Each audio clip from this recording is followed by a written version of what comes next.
Hi, welcome to the video.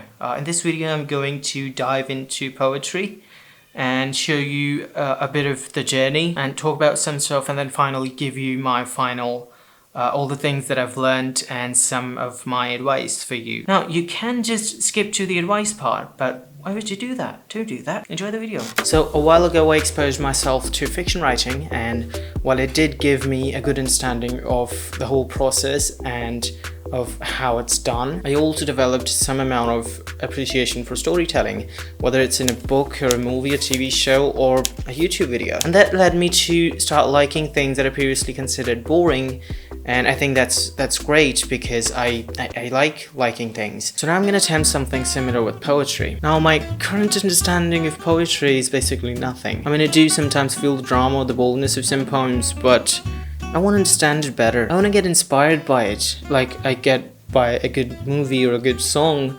Like a good movie that I watched recently was Into the Wild. It's about a man who goes into the wild.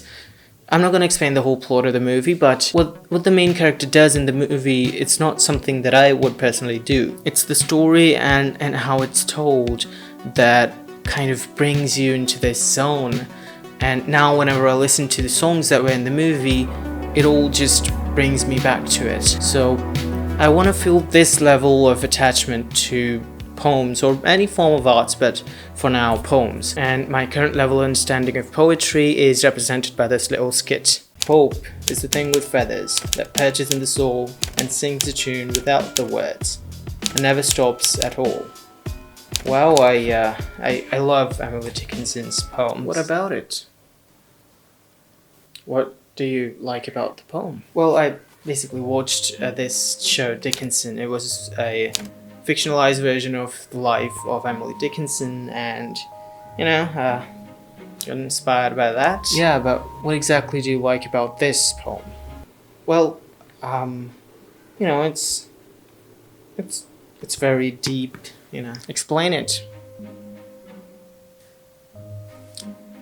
I would love to do that. Well,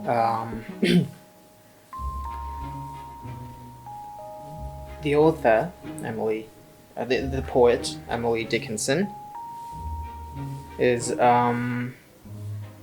talking about hope. Oh, come on. Okay, I don't...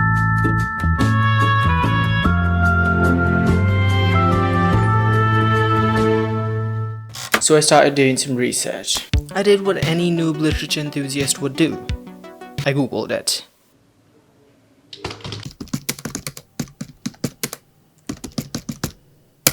Read some articles about it, watched some introductory YouTube videos about it, and some explainer videos, but that didn't really go so well. It's me that children equipped with feeble emotions facing a surprise attack from something that's so bright it will blind. Yeah, it took a few days, but I found something interesting.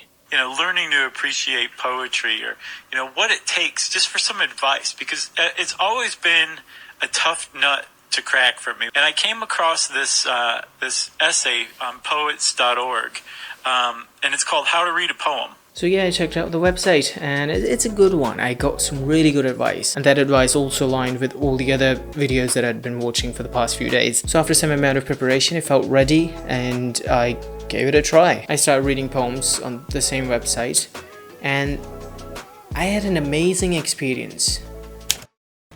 So this is what I've learned.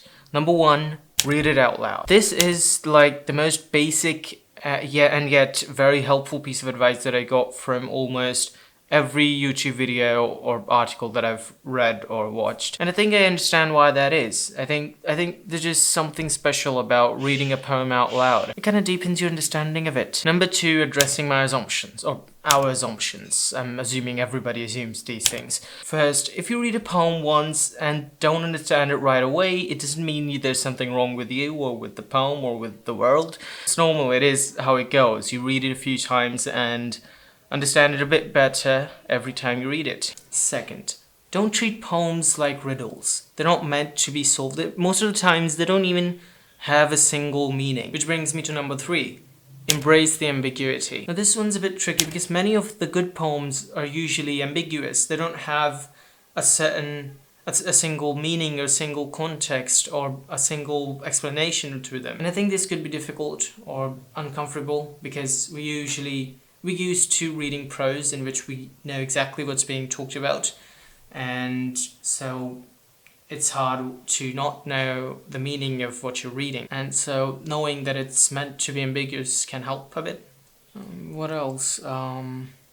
If you're considering reading poems, these are some of the poems that I enjoyed the most. Links for these poems are in the description. So yeah, that was it for the video.